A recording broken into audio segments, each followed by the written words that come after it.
Hi there.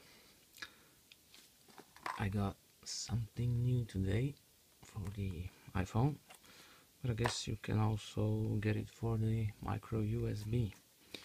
It's a magnetic charging cable, and how is this? So here we go.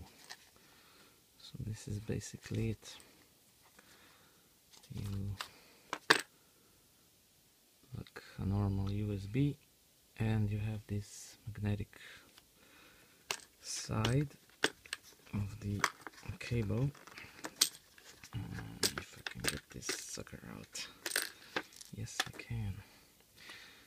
And here is the adapter for the iPhone.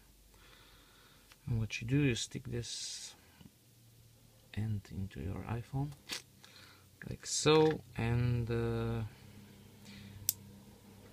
as you can see, this thing is magnetic.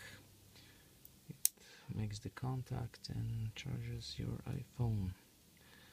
And you never have to remove this part from your iPhone, so it also protects and